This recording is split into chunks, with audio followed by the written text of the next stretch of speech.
Guys, acara ini disebut Cemiwiwi. Singkat CMIIW. Maksudnya adalah correct me if I'm wrong, karena di sini adalah gue mengajak untuk kalian kita berpikir bareng, karena gue sadar gue di manusia biasa, gue tidak sempurna, gue pasti ada salahnya. So gue mengharapkan ini ada jadi kita seperti melakukan komunikasi dua arah gitu ya. So I hope it work untuk kita ke depannya. Dan ini dia sajiannya. Ini adalah 8 perilaku atau kebiasaan atau apa gitu yang dialami oleh penyintas dengan gangguan kecemasan yang dianggap buruk di masyarakat gitu ya, tanpa mereka sadari. Gue akan memberikan satu-satu listnya. Apa aja itu? Nih, lihat lu tuh.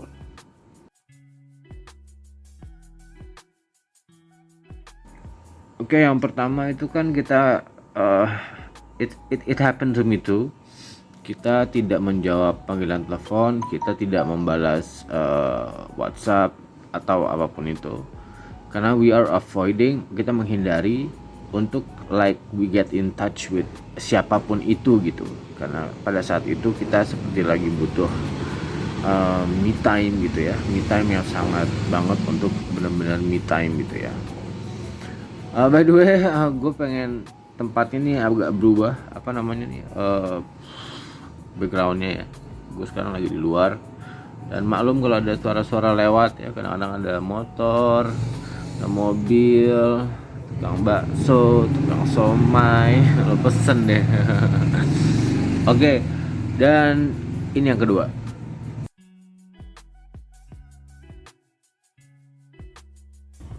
Ya, juga kadang kita tuh suka menjaga jarak ya.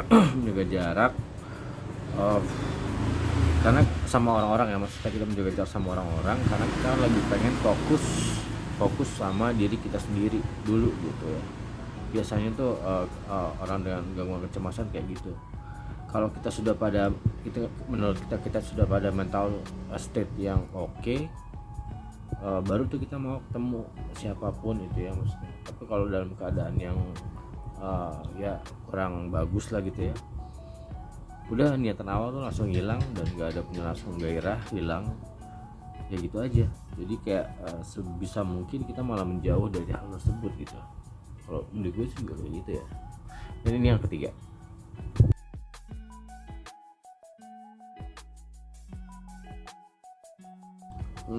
Orang dengan gangguan kecemasan juga kadang-kadang itu apa namanya ya, nggak terlalu fokus kepada conversation dengan orang lain gitu.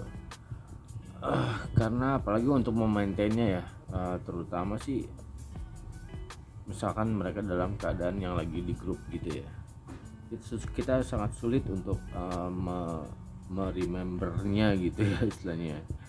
Bukannya kita seperti dibilang apa rude, mungkin ya rude, kasar atau apa, bukan, tapi it's just the way it is, karena manifestasi dari gangguan kecemasan ini kan bisa berbeda-beda tiap orang gitu ya. Nah, itu salah satunya. So selanjutnya nomor 4.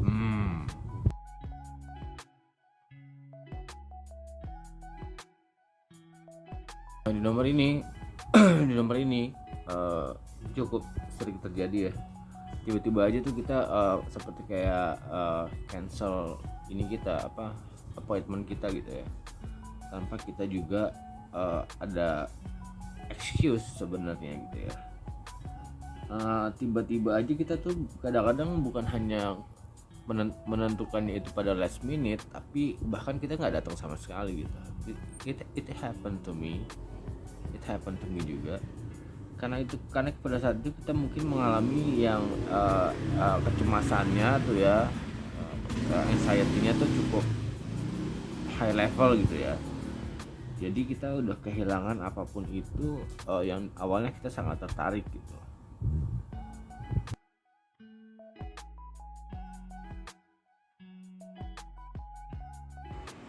Nah, yang di nomor 5 ini kita itu jadi kayak getting dikit gelisah gitu, gelisah yang cukup mendalam. Kadang-kadang saat kita merasa gelisah gitu, kita jadi kayak julid gitu istilahnya sama orang. Ngomong kita juga ngomong yang kasar gitu, intonasi nada kita juga lebih tinggi gitu, karena kita merasa apa, mungkin itu menurut gue kayak self defense mechanism diri kita. Kalau saat itu kan kita gelisah, dan ketika ada something apapun itu yang masuk, tubuh kita udah apa, secara otomatis self defense mechanismnya seperti itu gitu ya. Mungkin ya, itu menurut gue. Orang-orang dengan kegelisahan ini kan dengan gangguan kecemasan ini kan sangat at the edge of it gitu ya, saat di ujung banget tentang hal itunya. Jadi mereka gampang, they so easy to get fall gitu. Kadang hal kecil aja tuh bisa jadi stressor yang membuat mereka hancur gitu, parah gitu.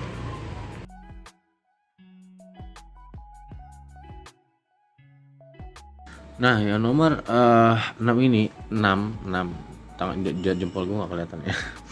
Satu lagi, gue bodoh. Pokoknya yang nomor 6 ini adalah kita jadi banyak ngomong. Kesannya kita jadi banyak ngomong, atau kita jadi sering menginterupsi atau menyelak omongan orang gitu. Itu benar juga sih menurut gue ya. Karena kadang-kadang kita tuh jadi anxious tuh kan karena kita nggak ada temen, nggak ada yang bisa kita percaya gitu ya. Iya juga, dan kita tuh jadi kayak ngerasa apa ya, awkward atau canggung gitu jika nggak ada yang ngomong gitu, nggak ada yang berinteraksi satu sama lain gitu ya, di grup maksud gue ya. Itu ataupun berdua mungkin juga ya. Kalau mengalami hal tersebut gitu, kita jadi merasa awkward ya, ada sesuatu yang beda lah pada intinya kayak gitu. Jadi kita tuh kadang ngerasa yaudah kita aja ngomong gitu. Itu sih, jadi kayak lebih makin banyak ngomong. Benar. Dan yang nomor 7 ini dia.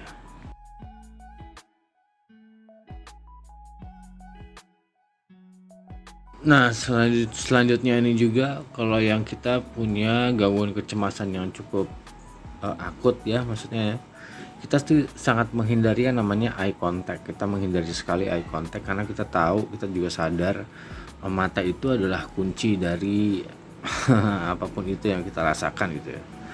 So kita juga agak kesulitan untuk kitanya juga untuk memaintain kontak mata tuh, kita juga sulit untuk kitanya. Bentar, motor biasa, malum lah ya. Terus juga walaupun kita dalam mendengarkan atau dalam bicara itu kita benar-benar susah sekali untuk eye contact ya. Kita juga jangankan untuk eye contact ya, kadang-kadang kalau kita berbiasakan kita nggak mau ngapa-ngapain gitu ya. Terus kita berusaha untuk kita misalkan hadir di suatu tempat gitu ya, kita hadir di suatu tempat aja itu kan kita butuh apa ya, energi yang sangat banyak sebenarnya, beneran, karena kita mempersiapkan ini itu mentally ya maksudnya. Dan pada saat itu pun kita nggak mau jadi kitanya spotlight gitu, kita nggak mau kita yang terlalu terlihat gitu, kita pengen tetap low down gitu istilahnya.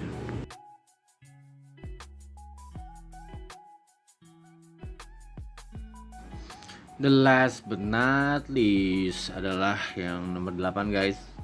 Oke, biasanya ini penyintas itu kadang-kadang suka nanyain lo tuh berkali-kali gitu. Apa tadi gitu. Karena gini, orang dengan kecemasan itu kan pikiran kita tuh traveling terus kemana-mana gitu. Jadi ya it's kind of hard for us to focus. Jadi kita bisa dibilang sih seperti mengalami brain fog gitu ya, brain fog. Jadi kita agak sulit tuh, apalagi untuk kalau gue pribadi, gue untuk kayak memori gue memang sudah nggak bagus pada intinya ya. gue sudah tidak punya memori lagi teman-teman, muka teman-teman SMP gue, SMA bahkan ya, kuliah gitu ya. Gue udah nggak nemu tuh mukanya atau kenangan sama mereka yang di mana-mana gitu ya. Akhirnya sekarang gue ketemu di media sosial gitu. Tapi gue benar-benar nggak punya memori apa-apa. Jadi itu sangat how to say it, kayak harus bertanya lagi gitu. Terus mereka nanya gue sih ini. Kadang-kadang ketika mereka memberi penjelasan mereka siapa dan bagaimana apapun itu, kadang-kadang gue juga masih nggak nangkep dalam artian gue masih nggak ingat juga gitu. Jadi ya itulah mungkin 8 kebiasaan atau mungkin perilaku penyintas dengan gangguan kecemasan atau anxiety disorder yang orang anggap itu menyebalkan. Please educate yourself. We are not have any bad intention ya pada intinya, tapi memang itu yang terjadi terhadap kita. So I'm really sorry for that if it's matter to you. Tapi sekali lagi tetaplah kita harus kayak salam sehat jiwa.